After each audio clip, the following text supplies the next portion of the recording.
Picture Europe at the dawn of the 20th century, calm on the surface, with empires trading, parading, and speaking of peace. Crowds cheered in the streets, monarchs waved from balconies, and newspapers reassured the public that the future was bright. But beneath that calm, the continent was already cracking.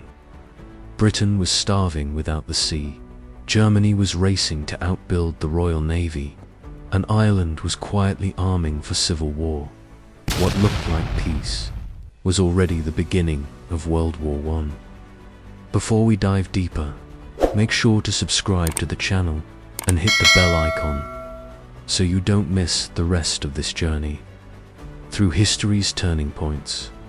That is why the Royal Navy was more than just a military force, was the beating heart of Britain.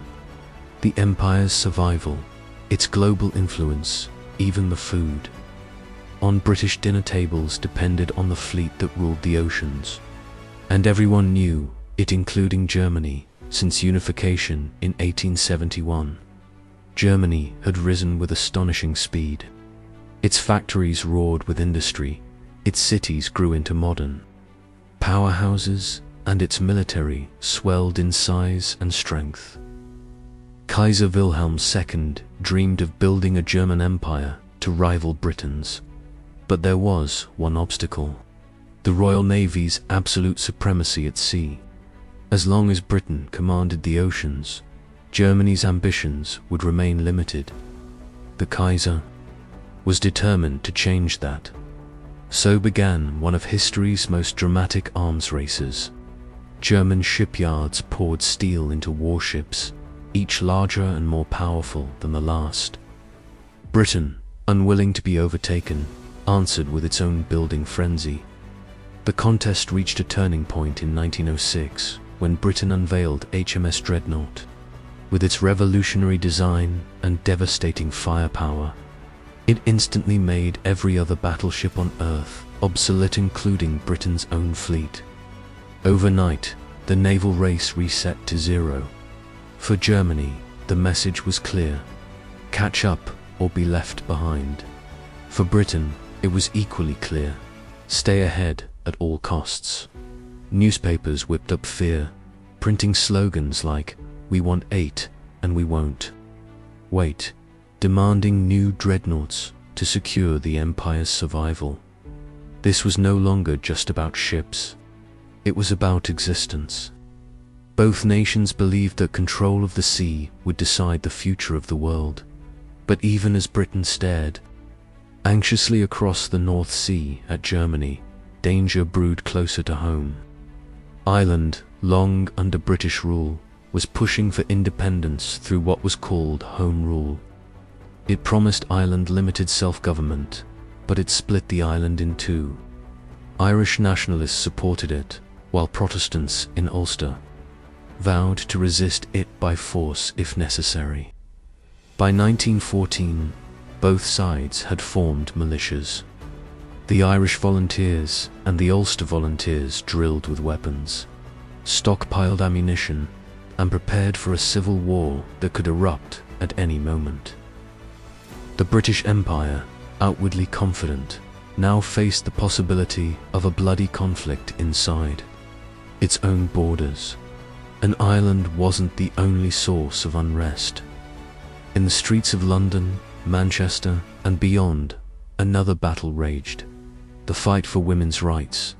The suffragette movement had grown impatient after years of peaceful protests being ignored. Now, they turned to more dramatic methods. Shop windows were smashed, postboxes set on fire, even small bombs planted in public places. Hundreds of women were arrested and sent to prison. Many staged hunger strikes, forcing the government into brutal and controversial practices like force-feeding. The fight for the vote was no longer just a political debate. It was a social revolution that rattled the foundations of British society. Meanwhile, workers across the empire were rising up as well. Strikes swept through coal mines, shipyards, and factories. The industrial heart of Britain, the very engine of its global power, was straining under demands for better pay, safer conditions, and fair treatment. To the world, Britain still looked like the most stable empire on earth. But within, it was restless, divided, and uncertain. And Britain wasn't alone. The whole of Europe was simmering with unrest. In Russia, strikes and protests rattled Tsar Nicholas II's fragile regime. In France, anger toward Germany fueled calls for military preparedness. And in the Balkans, nationalism burned hotter than anywhere else. Serbia dreamed of uniting all Slavic peoples into one nation.